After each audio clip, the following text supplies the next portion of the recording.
Assalamualaikum dan salam sejahtera kepada semua penonton Didik TV KPM. Apa khabar semuanya? Seperti biasa, anda bersama dengan saya, Syafiqah Hanafiah dalam slot pentaksiran bilik darjah yang lebih dikenali sebagai PBD. Dan tajuk kita pada hari ini adalah PBD dalam bahasa Arab untuk sekolah rendah. Siapakah yang akan berkongsi dengan kita pada hari ini? Jadi jom kita saksikan dahulu profil guru.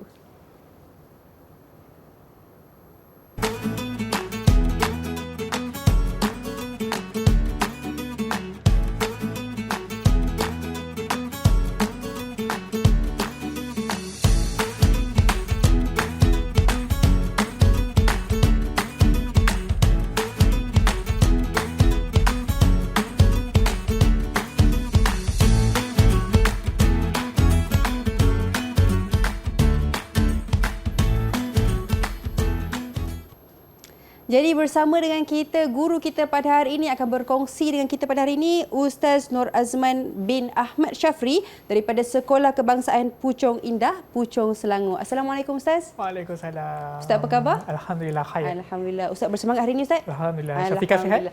InsyaAllah. Jadi sebelum kita nak mulakan kelas, saya nak kenalkan juga guru jurubahasa isyarat kita, Cikgu Muhammad Bukhari bin Cik Hasan daripada Sekolah Kebangsaan Pendidikan Khas Selangor, Shah Alam, Selangor. Apa khabar Cikgu? Baik, terima kasih Cikgu kerana bersama dengan kami pada hari ini. Jadi Cikgu, Ustaz, dengan topik kita PBD dalam bahasa Arab sekolah rendah. Mungkin Ustaz boleh mulakan kelas. Dipersilakan. Okey, terima kasih Syafiqah. Syukran lak. Bismillahirrahmanirrahim. Assalamualaikum warahmatullahi wabarakatuh. InsyaAllah pada kali ini kita akan berkongsi berkenaan dengan pentaksiran bilik darjah bagi mata pelajaran Bahasa Arab KSSR semakan 2017.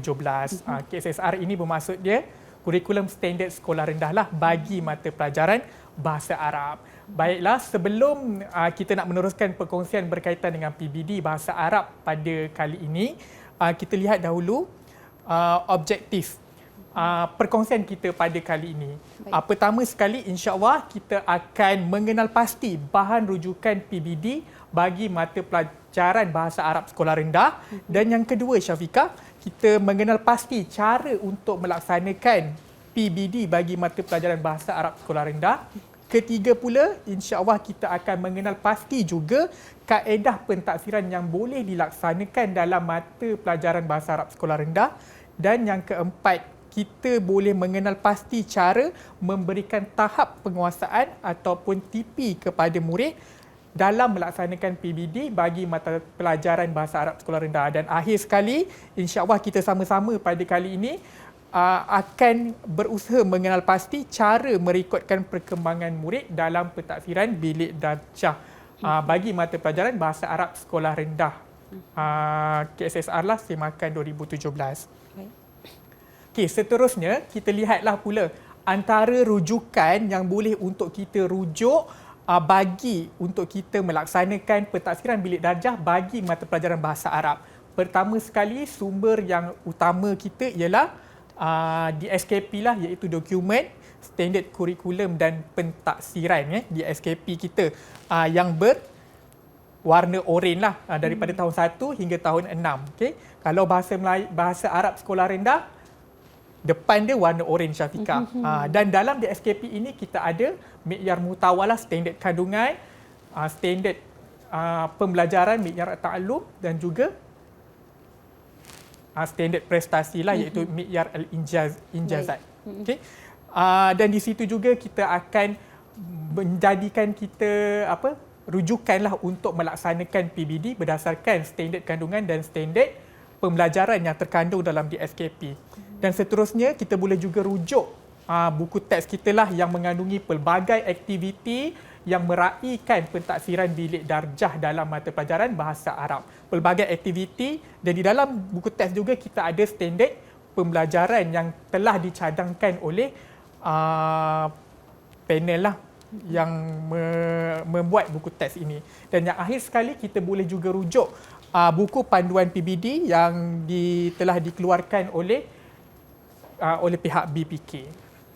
Okey, seterusnya kita lihat melalui pelaksanaan PBD dalam mata pelajaran bahasa Arab ini, perkembangan murid secara menyeluruh akan dapat ditaksir. Maksud menyeluruh kat sini Syafiqah, kita boleh mentaksir murid melalui 3 aspek yang utama, iaitu kognitif, afektif dan psikomotor. Kita akan nilai murid ini bukan tersekat pada kognitif semata-mata, tapi kepada efektif dan psikomotor. Kognitif ini kita tengoklah perkembangan kecerdasan pemikiran seorang murid tersebut, seperti dia boleh membezakan, mengkelaskan, menentukan, itu adalah kognitif. Dan efektif ini lebih kepada sikap dan tingkah laku murid, berani, asyaja'ah, at-ta'awun, bekerjasama. Dan kalau psikomotor, kita tengok bagaimana perkembangan tubuh badan mereka kan. Kalau kita buat aktiviti, contohnya kita suruh melompat ataupun kita buat aktiviti fun lurah kan, seni bahasa, kita suruh menulis misalnya, kemahirannya dia dapat menulis dengan dalam keadaan baik. Kalau kita suruh soft tepuk tangan, dia boleh tepuk tangan.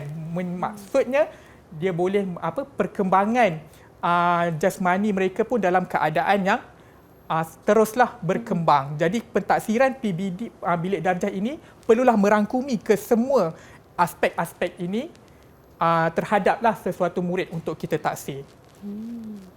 Okay, seterusnya 3 perkara lah, kognitif, efektif dan psikomotor. Kita tak boleh menilai kepada kognitif semata-mata. Kita perlu nilai juga kepada efektif dan psikomotor lah.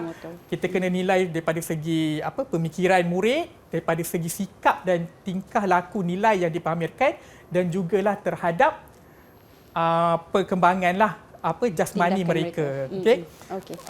Seterusnya kita lihat dulu PBD dilaksanakan dalam mata pelajaran bahasa Arab, contohnya proses PDP.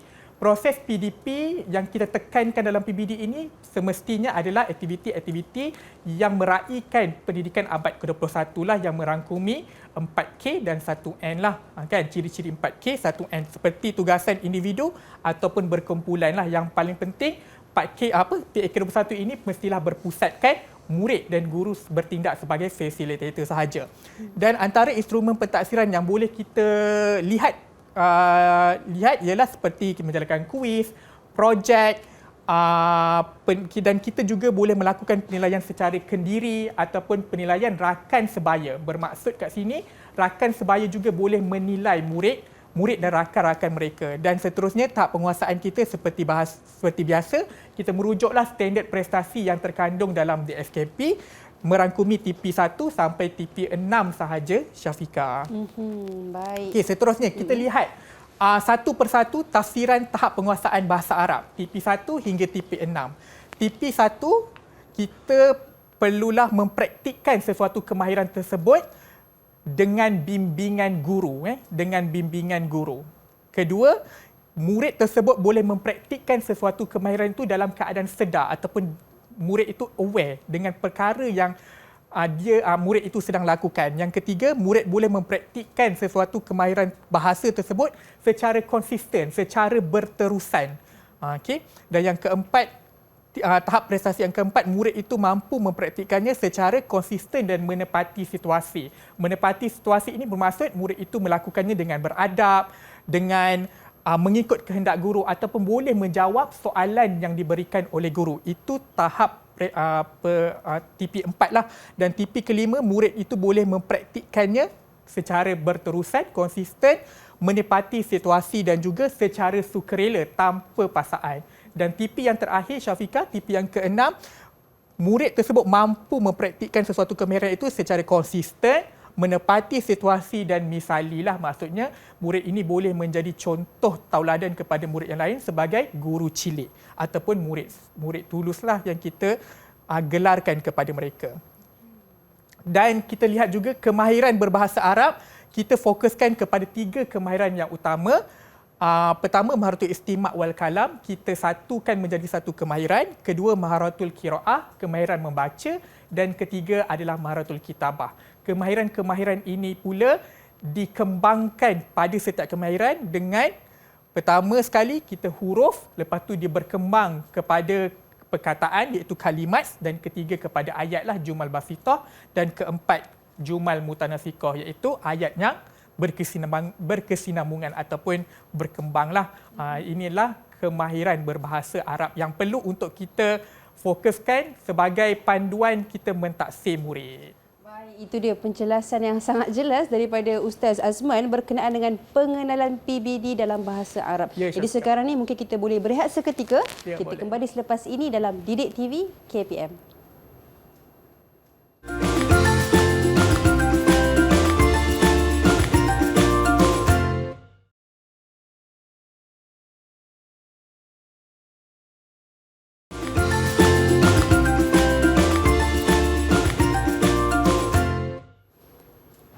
Baik, anda bersama dengan kami dalam pentaksiran Bilik Darjah dengan topik kita PBD dalam bahasa Arab untuk sekolah rendah. Jadi Ustaz, untuk segmen kali ini apa yang bakal Ustaz kongsikan? Dipersilakan. Okey. Untuk segmen ini kita akan lihat contoh aktiviti kaedah pentaksiran ataupun instrumen pentaksiran yang digunakan berdasarkan standard kandungan 2.3 lah, iaitu Qiraah Al-Jumal Al-Basitah Hasbal Muhawir Al-Atiyah Qiraah Sahihah. Baca ayat mudah berdasarkan tema-tema dengan bacaan yang betul lah. Dalam bahasa Arab kita ada tahun 4, contohnya ni kita ada 4 tema. Dan pada hari ini kita nak fokus kepada tema yang keempat lah, iaitu fil bait, yang mana maudhu' dalam buku teks iaitu baiti jannati, rumahku syurgaku. Dan kita lihat satu persatu mi'yar at-ta'lum dan kita cuba memberi contoh setiap aktiviti yang kita cuba laksanakanlah berdasarkan mi'yar at-ta'lum yang telah ditetapkan di dalam DSKP.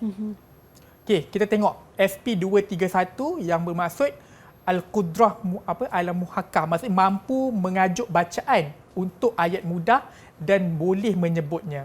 Aktiviti yang dijalankan dan dicadangkan iaitu murid membaca ayat mudah dengan bimbingan guru. Maksud guru membaca, murid mengajuknya. Dan kaedah pentaksiran yang kita gunakan untuk SP231 ini kaedah pemerhatian dan lisan lah. Maksudnya macam mana murid itu membaca dan guru itu memerhatikanlah. Bukan secara kognitif sahaja, daripada segi efektif juga. Artikulasi, sebutan dia jelas ataupun tidak. Dan kita juga kena lihat nilai keberanian kan murid tersebut, dan juga kita lihat jugalah psikomotor murid tersebut. Dan instrumen pentaksiran yang dicadangkan adalah berdasarkan penilaian guru dan berdasarkan rekod bacaan lah kepada murid tersebut. Jom kita saksikan contoh video bagi melaksanakan aktiviti ini. Okey, jom kita saksikan dahulu. Hazihi kanabatun.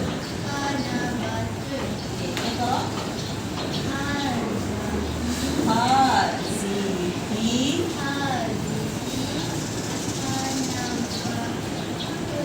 kanabatun.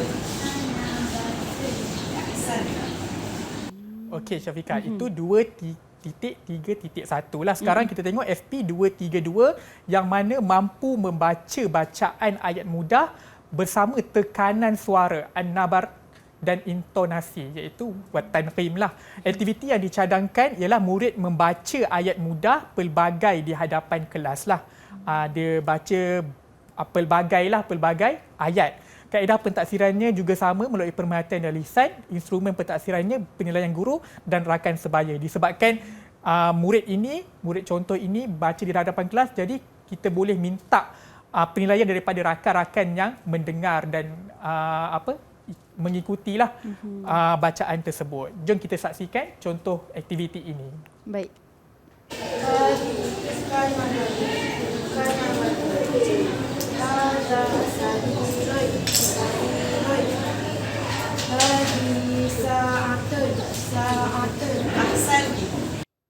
Okey, seterusnya kita lihat pula standard pembelajaran yang ketiga 2.3.3 iaitu murid ini mampu menghafaz ayat mudah yang telah dipelajari, yang dibaca tadi dan pendengarkannya. Contoh aktiviti yang dicadangkan ialah aktiviti bercerita lah. Okey, jadi murid itu akan bercerita berdasarkan ayat yang telah diingatkan. Dan kaedah pentaksiran berdasarkan pemerhatian dan lisan, instrumen pentaksiran berdasarkan oleh penilaian guru. Kita lihat contoh aktiviti adik ini berceritalah tentang haiwan. Baik. هل تعرفون بوجان سنان؟ ها؟ نعم إنه التمساح بالعربية. Okey, yang kat situ pula kita boleh menggambarkan betapa berani murid tu daripada segi efektif psikomotor, bagaimana pergerakan badan dia kan. Dan kat situlah kita boleh mentaksir murid secara menyeluruh. Dan yang keempat iaitu 2.3.4 yang mana mampu murid ini menyusun perkataan untuk menjadi ayat mudah yang berfaedah kemudian membacanya. Aktiviti yang dicadangkan ialah tarsiah lah. Tarsiah ini Syafiqah satu permainan dia seumpama puzzle lah yang mencantumkan ayat demi ayat supaya ayat itu menjadi ayat yang lengkap dan berfaedah lah kan. Al-Jumal Al-Mufidah. Okay, kaedah pentaksiran, pemerhatian dan lisan. Instrumen pentaksiran adalah berdasarkan penilaian guru. Ini ada jugalah contoh tarsiah yang telah dilengkapkan dan ini dilakukan secara berkumpulan lah. Okay. Seterusnya kita lihat SP 2.3.5 iaitu mampu melakonkan al-qudrah ala tamsil, okey, lil jumal al-basitah al-maqru'ah, melakonkan ayat mudah yang dibaca. Aktiviti yang dicadangkan adalah berbentuk hiwar, perbualan. Kaedah pentaksiran, pemerhatian dan lisan. Instrumen pentaksiran boleh dinilai oleh guru mahupun rakan sebaya. Okey, dan yang terakhir, kita lihat SP 2.36 yang mana murid mampu membuat projek rakaman untuk ayat mudah yang dibaca. Jadi murid-murid ini kena rakamlah ayat yang dibaca tersebut dan apa yang dicadangkan pada kali ini murid baca dan diletakkan dalam Padlet lah. Padlet ini merupakan satu web percuma kan yang mudahlah untuk dilayari oleh murid-murid dan muat naiklah video-video yang telah dibaca di Padlet ini. Dan rakaman tersebut boleh dinilai lah oleh guru maupun rakan sebaya sebab rakan ni pun boleh tengok video kawan dia yang lain. Okay? Kat Padlet ni juga yang lebih menarik dia ada bintang. Kalau kita nak bagi TP berapa kita bolehlah tekan bintang yang kita nak bagi. Dan kaedah pentaksirannya juga berdasarkan pemerhatian dan juga lisan lah. Kita lihatlah macam mana dia membaca dengan baik dan kita tengok perhatikanlah daripada segi sikap dan tingkah laku, keberaniannya kan. Daripada situlah kita boleh mentaksir murid. Baik, itu dia penjelasan daripada guru kita berkenaan dengan aktiviti-aktiviti yang dilakukan untuk pentaksiran dalam bilik darjah. Jadi sekarang ni kita mungkin nak berehat seketika. Kita kembali selepas ini Didik TV KPM. Guru mentaksir murid sepanjang PDP berdasarkan kepelbagaian aktiviti yang melibatkan murid. Pentaksiran ditentukan melalui 3 kaedah iaitu pemerhatian, lisan dan penulisan. Guru juga disarankan supaya memperbagaikan aktiviti seperti pembelajaran berasaskan projek, pembelajaran berasaskan masalah dan sebagainya. Guru hendaklah mempelbagaikan aktiviti permainan murid dan sebagainya untuk memudahkan guru mentaksir murid sepanjang PDP berlangsung. Kepelbagaian PDP oleh guru dengan menekankan aktiviti berpusatkan murid akan memberikan ruang yang luas kepada guru dalam mentaksir murid. Kaedah pemerhatian, lisan dan penulisan digunakan oleh guru semasa mentaksir murid sepanjang PDP. PBD juga boleh melibatkan penilaian rakan sebaya di dalam kelas. Aktiviti yang melibatkan penilaian bersama-sama rakan sebaya sepanjang pembelajaran juga merupakan eviden bagi pentaksiran bilik darjah. Pelaporan PBD adalah berdasarkan template yang disediakan oleh bahagian pembangunan kurikulum.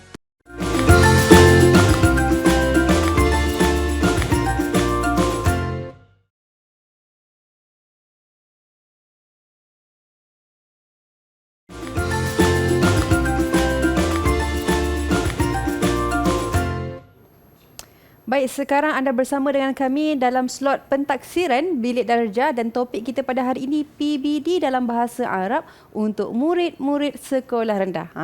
Jadi Ustaz, untuk segmen kali ini apa yang nak dibincangkan? Dipersilakan. Okey, untuk segmen kali ini kita lihatlah bagaimana untuk kita merekod kan dan memberi tahap penguasaan kepada murid tersebut. Kita lihat Syafiqah, contoh pertama cara pemberian tahap penguasaan. Okey, sebelum tu kita lihat dululah video yang menggambarkan tahap penguasaan ini. Kita lihat dulu video. Lihat dahulu. أن يحاول أوكي طيب دلشة ما هذا؟ هذا سرير. اقرأي هذا سرير. ما هذه؟ هذه ساعة. اقرأي هذه ساعة. ما هذه؟ هذه كنبة. اقرأي هذه كنبة. أحسنت. Okey Syafiqah, kalau kita tengok tadi berdasarkan video yang ditayangkan, murid tersebut sabitan wa munasiban bil mawaqif wa mutatawwi'an. Murid ini tekal, bermaksud dia berterusan boleh membaca ayat mudah yang dikehendaki ataupun disoal oleh guru, kan? Ada 3 jumal yang murid itu boleh baca. Dia berterusanlah, dia bukan satu ayat lepas tu dia tak boleh nak baca. Okey, dia tekal, berterusanlah. Lepas tu dia menepati situasi ni dengan beradab ataupun dia boleh menjawab ataupun meraihkan soalan daripada guru. Guru tu tanya hazihi kanabatun. Okey. Maksudnya dia menepati situasi lah dan kehendak guru, dan yang paling penting tadi dia secara sukarela untuk membaca. Bila guru dia siapa yang nak cuba kan dia angkat tangan ana muallimah. Jadi menggambarkan dia sukarela lah tanpa paksaan. Itu okey, jadi cadangannya berdasarkan video tadi ataupun tindakan murid tersebut, dia layaklah untuk mendapat TP5 Syafiqah. Okey, seterusnya kita lihatlah contoh seterusnya. Kita lihat video terlebih dahulu. Baik, kita saksikan dahulu. ساعة. اقرأي. ساعة. أحسنتِ. Okey dia mengajar, Syafiqah. Ustaz. Dia murid tersebut sabitan wa munasiban bil mawaqif wa misalian. Dia tekal, kan? Dia berterusan boleh membaca, menepati situasi dengan beradab, kan? Ahsanti. Dia sebut memberi ganjaran pula kepada rakannya, memberi penilaian. Ni penilaian rakan sebayalah contoh, dan boleh menjadi contoh, menjadi guru cilik lah, menjadi misali kepada kawan-kawan yang lain. Okey. Jadi kat sini boleh dicadangkan kepada murid tersebut berdasarkan tindakan yang murid ini lakukan. Kita boleh bagi TP6 sebab dia telah menjadi suri tauladan dan murid turuslah. Okay? Dan seterusnya kita lihat contoh yang ketiga. Kita tengok video terlebih dahulu. Baik. ما هذه؟ هذه ساعة. اقرأ. هذه ساعة. أحسنت. Okey, dan berdasarkan video tadi Syafiqah, murid tersebut sabitan wa munasiban bil mawaqif. Dia tekal dan menepati situasi. Menepati situasi ini boleh dalam keadaan dia beradab, kan? Dan mengikut arahan, kehendak ataupun soalan guru. Guru tu tanya mahaza, mahazihi, dia boleh jawab dengan jawapan al-ijabah as-sahihah. Dan dia layaklah untuk saya cadangkan mendapat TP4. Okey. Okay, itu contoh-contoh bagaimana untuk kita nak cara kita memberikan tahap penguasaan kepada murid. Seterusnya kita lihat juga template pelaporan PBD yang telah dikeluarkan oleh pihak bahagian kurikulum lah Kementerian Pendidikan Malaysia, yang mana kita tidak ada rekod transit atau rekod perkembangan murid lah yang selaras dikeluarkan oleh Kementerian Pendidikan Malaysia. Kita hanya ada untuk rekod tahunan sahaja, rekod yang terakhir lah, iaitu seperti yang dicadangkan ini yang mengandungi 3 item yang utama, iaitu kemahiran mendengar dan bertutur, kemahiran membaca dan kemahiran menulis. Jadi kita tak ada borang transit ataupun rekod transit yang selaras, okay? Mengikut kekreatifan guru masing-masing. Contoh dia, inilah antara contoh-contoh yang dilakukan oleh guru untuk merekod PBD ataupun merekod transitlah perkembangan murid dari semasa ke semasa. Kalau kita boleh lihat, situ ada contoh chop, macam mana guru itu memberikan chop dan TP kepada tugasan murid, dan kita juga boleh memberikan pelekat kepada murid lah untuk memberi TP. Jadi kalau dengan adanya cara sebegini mungkin lebih memudahkan dan tidak membebankan kepada para guru dan lebih menaikkanlah semangat kan, hamasah kan kepada murid untuk terus belajar dan minat kepada bahasa Arab. Dan seterusnya kita lihat juga contoh token ekonomi melalui ganjaran gula-gula. Kita letak memberikan ganjaran lah token kepada murid-murid tersebut dengan gula-gula ataupun sebagainya lah yang sesuai. Dan yang seterusnya kita boleh meletakkan papan ganjaran bagi pelekat ke, ataupun kita letak bintang ke, an-nujum ke, al-qamar ke kan, yang sesuai.